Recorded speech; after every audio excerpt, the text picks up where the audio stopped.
get into the Vince Staples show. Yes. Man, I've been a Vince Staples fan. Okay, let me not say I'm a Vince Staples fan because I feel like that's fake to say. I've never listened to a full Vince Staples song once ever in my entire life. I've never seen a project musically of his and be like, oh, let me listen to this album. I don't even want to fucking do that. I have no interest in listening to this man's music. But whenever he pops up on interviews, I like hearing him talk. We as an audience have been asking Vince Staples for a podcast specifically for years now. So Vince Staples decides to put out a scripted series on Netflix. It is comprised of 5 episodes. yeah, And about 25 minutes long for most of them. yeah, so we're going to get into just like a very quick overview of what we got from that show. I'm going to start really quick with mine. The first 2 episodes, lots of chuckles for me. Honestly, I enjoyed the first 2 episodes.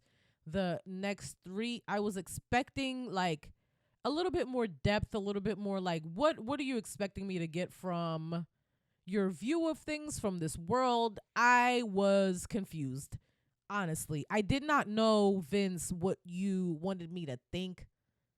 You didn't give me enough context for for me to be satisfied. I like listening to you talk, and I know as a creative, you probably had to cut out things that would have given me more context. If you had it your way, it probably would have been 45-minute episodes. But like, I don't know. I didn't know what you wanted me as an audience, like what you wanted the message fully to be. Like, because I'm a smart black woman, I could like reach for things, but I don't know what you wanted from me. Oh no, I mean, okay, so I guess I'll do my little history. I've never listened Yeah. to anything of Vince. That's never been somebody who Same. I've been. I mean, there's nothing about. I never really was into the Odd Future thing. Like the only reason I Vince got in was not really part of Odd Future at Odd Future's inception when they started, because I was. Well, let me So like, speak to what I was saying. I know that. he left. That's what I'm saying. Let me speak to that. When I said I wasn't really into that kind of music or genre, like the only time I did that was to get with the other race women. Yeah. Like that was the But, only like, time I acted like I knew what was on to them. Mentioning Vince in Odd Future is like just a fun fact. It was never like a thing. Yeah, I mean he was just in a picture with him not too long ago when they did like a little reunion. Yeah, but like in I know, but he does the little thing. Oh, and You know what I mean. them ain't no really my niggas like that. You know what I'm saying? yeah, them they niggas ain't really weren't my his street niggas like like that. that. Yeah, I know. No, He does all yeah, that country none shit. of that. Yeah. I'll be honest with you. The only time I ever sat and listened to him speak really for real was when he was on Joe Budden's podcast. I was never really impressed. I thought some of the stuff he said was funny, but I always kind of clocked it up as he's not really saying too much of anything for me. Like I always got the feeling when I listened to Vince that was the nigga who dumb niggas thought was smart. Like that was always what I got from him, and just that capacity, because he would say a lot of things and it would just be his interpretation of events or trying to basically pull out the most pessimistic parts of it and show that as reality. So That's cool. funny that you think that like Vince's stories in general were pessimistic. I don't think they always were. I think they were half and half. I think they always stem from somebody in a poor and impoverished environment and their reactions to that. I think that's because of his environment, because that's the environment that he was in. But he'll also tell you that like his situation was like he had a house, he had a mother that was always there, the house was steady, like it was like slightly above. But I adamantly, like, regardless of what platform he's talking on, I'll listen to him speak. So that's why I feel like I know a little bit more. No, I mean, I think that kind of stems to what a lot of the criticisms I was having with this show was like, it starts off and you don't even know nothing about the main character. So if you aren't, as you say, a fan of Vince Staples, the main character means nothing to you the whole time. Like, you literally, he gets arrested. You don't know why he gets arrested the whole time. So They don't tell you if it was like I think it's what the warrant was for or anything like that. They just say he had a warrant, but they don't say why. Two things you brought up, I think, are one of my favorite things and one of my biggest qualms. One of my favorite things about this show, and Vince did mention this in his Breakfast Club interview, he says that like he's not meant to be the main character. Like, things are happening around him and they're happening to his character, but the environment and the things that are happening and everything are the things that you're supposed to be focused on, right? My least favorite thing, damn, I forget my train of thought. What did you say? Well, I'll go back on what I was going to get into. This shit is really like, if you're being honest, this is like an empty Atlanta or an empty Dave. My least favorite thing was how he left so much context open for interpretation. I don't even feel like it was open for interpretation. It wasn't even discussed. Like I said, it was just things that were missing fully. Let's just get into a few examples, because of some of the stuff that I just felt like it didn't hit, because there needed to be emotional connection. When you had Vern and ATL in Atlanta, you got an emotional connection with him. You seen him in a fucked up position, his relationship with his baby mom. In the first episode, you see his relationship with his job, his baby mama, and what he dreamed or what he wanted in the future. Like, you saw all of that and what he want. And this guy, you don't know nothing about Vince in this movie. You think he rap. Yeah. All you know is he a rapper. He's on his way up. He's not where he is now. Yeah. People don't know him yet, obviously, in this show. Because most people say his name and don't know like, who he is. Who is Vince Staples is like a thing that is repeated over and over and over again in the show. So you get that portion of it. You don't you where he's kind of just growing up, and not growing up, but he's going through the motions of it. You don't get anything. Like, to me, the funny part of episode 3 is the fact that they were making fun of OJ. Yeah, but there's no other connection. That's what I didn't get that. If you don't know who OJ Simpson is, the fact that he was a USC Trojan. Okay, so what I knew that there was something that I wasn't getting in that episode. I was like, there's something that, like. But you got to know Cali shit. I was like, why did he go back in his car? Why did we go back to this specific? Like, it seemed like a magical Negro type of trope, because like he looked at the van and he was there, and then he looked at the van and he was gone. So I was like, okay, maybe he's making fun of like the magical Negro thing. But then at the end, when he popped back up and he did the phone video and he was crying, I was like, there's a complication in this character that I have no context of. So yeah, Vince, I need context. Like, I don't know this like off bat. Like, this is not the reserves I have in my brain. Well, see, what they didn't do a good job of relating to, because they did. His name was Uncle James in the show, and OJ's name is Orthal James. I don't know that. But I know that. That's what I'm saying. You're not going to pick that up unless you know a little bit either about Cali history. If he had an uncle that was Uncle Juice, that might have helped too. That would have been, because OJ the Juice Man, like, that would have, black people wise, connected better. Well, no, that's okay. Let's be honest. Black Americans, we know that. You Haitian, so you're not gonna know OJ. I moved here when I was 7 years old, so not. Let's just not say that like I'm Haitian. But you wasn't in the country when OJ was fighting for his life. It doesn't matter. Like, yes, it is. That's y'all. not your man's. I was in the country during all the Dave Chappelle jokes, all the this and this and this and that, and then. But OJ wasn't your man. You are right. Like, I wasn't here during that time. Now hold on. Pause for a moment. Mm-hmm. I want to also make another point of how you, since you aren't familiar with OJ, you wouldn't have got when he was in his car, him discussing like, oh, hey everybody, hey there world, all that is literally regardless of OJ. when I got here, though. No, you're not. Listen, relax. Listen to what I'm saying. OJ Simpson right now does that. So you don't. Okay, so let me finish my point then. You're literally cutting me off and you're not talking about what I'm talking about. OJ Simpson does that right now. He does that, hey world, all that stuff. So you're not going to pick all that up when you don't know who OJ is. That is what I'm saying, is all of his characters in this movie. Even if you go to the last episode, they tried to do the Peter Griffin fighting a chicken thing with him and his op. And the reason why his op is so fucking, it's not even funny. It's the point. It's not a chicken. It's a man. Okay, you didn't listen again. I said he's doing his Peter Griffin fighting a chicken thing. Where you know what I'm talking about? Yeah, he's fighting like a man and a chicken. Okay, so that's suit. Okay, no.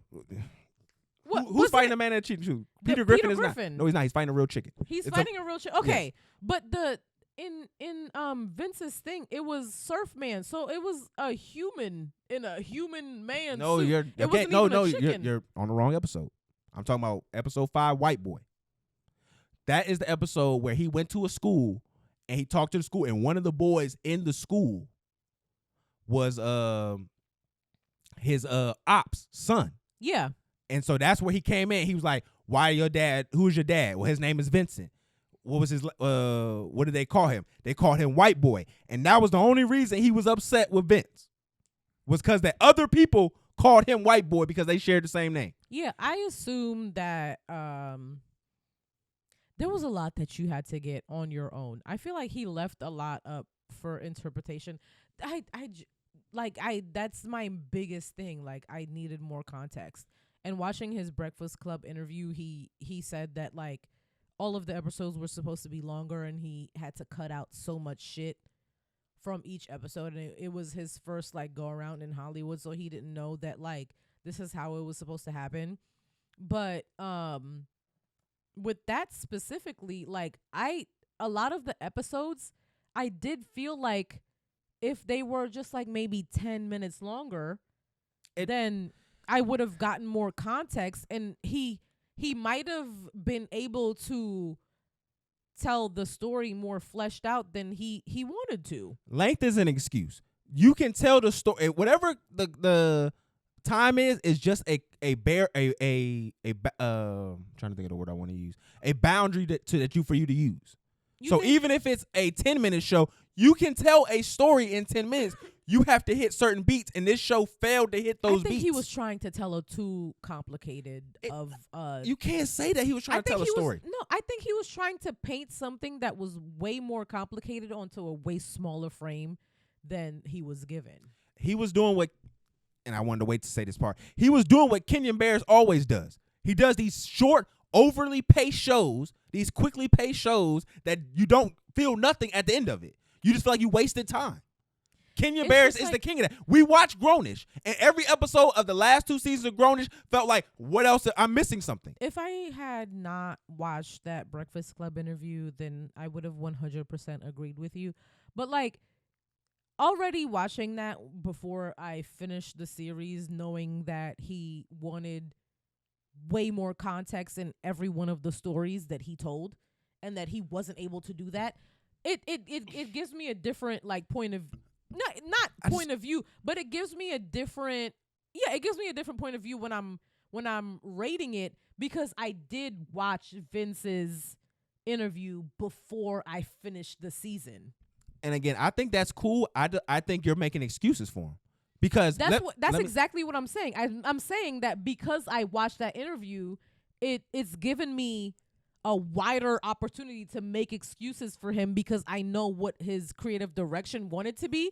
So like, I simply want to give him more leeway, because I don't care about what you wanted. What did you get, and what did you do with what you got was empty bullshit. Yeah, I told you again. And when I don't know what he wanted me to get from this as a viewer. And what I'm saying, and listen, and what I'm saying is the failure here was, I don't care if you had 20 minutes to do an episode. You can tell the story in 20 minutes. You have to hit beats, and that's what his show failed to do the entire time, was to hit beats. The only part that was actually funny was the second episode, and it wasn't even the whole episode. It was the characters who were robbing the bank, because they were the most interesting characters in the show. They actually had depth. Okay, and it was let's shown. Talk about why you like those characters versus the rest of the characters in every single one of the episodes. Because he also mentioned that like he's not supposed to be the main character of the show, which is stupid. Everyone else else called the Ben Staples Show. Everyone else is supposed to be the like. Everything around Vince Staples is supposed to be the main character. Okay, and before we get to talking about the second episode, let me show you how stupid that point is and how they try to execute it. So in episode 5, where he's talking to the kids, right? One of the kids gets up and leaves and goes to the bathroom. Mhm. They follow the kid going to the bathroom. Mhm. He sells drugs. He matches up with his homeboy. Mhm. He comes back to the classroom. Right He before no the period longer is in the ends. video. He's no longer in the episode. He ain't the kid who told the other kid that, this is my dad is your op or whatever. Nothing. He means nothing to the video, to the episode. What he means nothing to the episode. You mean he's not shown? He's after no he longer smokes? in his inclusion in it no Do you longer mean matters. Vince Staples or the No, kid? the kid who went to go smoke. Oh yeah, he's. That's not, what I'm saying. Listen to what I'm saying. He goes over. They take the camera away from Vince. They focus on this kid. And then for no reason else on the show, literally what he did, the drugs he sold, and the interaction he had in the bathroom meant nothing else to the I show. think you need to calm down a little bit because there was a kid that was in the class that Vince Staples was talking to that left, and I he's just explained that. Because I'm just trying to clarify what the fuck you're talking about. Which kid? Because there's the kid that left Vince Staples' class to sell the drugs, and then there's the kid that he matched with. Are you talking about the kid that he matched with, or the kid that left the class? I'm just talking about the drug dealing kid. That's why I just said the whole story about what he did. Okay. So what I'm saying is that child meant nothing to the show. No, to the episode. It was just a random and that's the problem that I'm thing. saying. That point that you said about him not being the main character is stupid, and that's bad writing. Don't call it the Vince Staples show and then not make your nigga to have character. That's horrible writing. If you think it's bad it's horrible. Okay. Everything's about it. This is horrible. If you think it's bad writing, then sure. But I just want to talk about the characters. And you can't because they have no depth. You know nothing about them. You don't know nothing about his friends. You don't know nothing about his interactions. The only people he interacts with is his girl and his baby mama. And I get, you want to have this, I'm that tough guy that I don't cool with these niggas. Them niggas ain't my friends. I'm only with my girl and my bitch. But that shit is lame. You can't write a story about that. That shit is stupid. I'm just telling you. I know that's your mans. You like him. Cool. This shit was trash. I overall did not enjoy the show. This shit was ass. I really like Vince Staples, but I was really confused at what he wanted me to get from this as a consumer.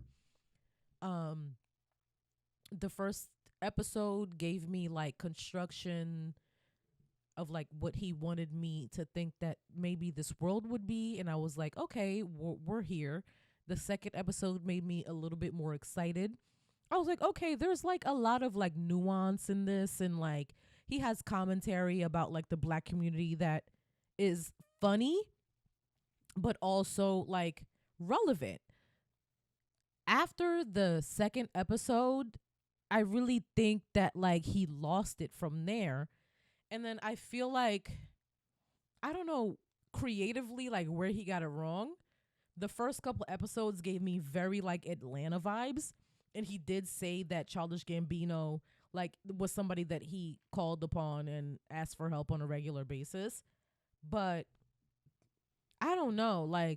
I feel you suck. I didn't enjoy this the way I wanted to enjoy something from you, Vince. We've been asking you for a podcast. I just generally I want to hear your off the cuff opinions about shit. I don't want edited shit. I don't want a scripted series from you. I love that you tried this and I enjoyed it and all that, but I don't think it was fully fleshed out the way it should have been. It was disappointing. I don't know what you wanted me to get from this. I feel like you're someone that's smart enough that wants me to get something from things. I didn't get anything from it. And I just didn't enjoy it. I didn't. And I wanted to enjoy it so bad. I wanted to come here and cape for you so bad, but I can't. I didn't enjoy it. So the thing about this Vince Staples is this. Vince Staples is the nigga from Black Mirror. He's the guy who, talking all that revolutionary stuff, and then once they gave him a bag and his quarters, he was quiet and he was just doing what he was told. He is commercial nihilism. All right. He is a guy who will show the pessimism, the dread that we all go through, make the jokes, and guess what? We're laughing at the life that we're all living. That's really what's going on here, and that's why I don't find him interesting. I think the stuff that you like about him, I just see the sham behind it more so than anything else. Yeah, I feel like he's always highlighted a part of Blackhood that I genuinely don't see because I'm a suburban girl. Like, I've never been like a hood girly. So like Vince's idea of Blackhood and my idea of being black are gonna be two completely different things, which is why I always found his interpretation of that like really enamoring. The typical woman falling for the hood Negro. I didn't do that. Shaking my I didn't head. marry a hood nigga. I married a nigga with two parents that grew up privileged. Well, you're welcome.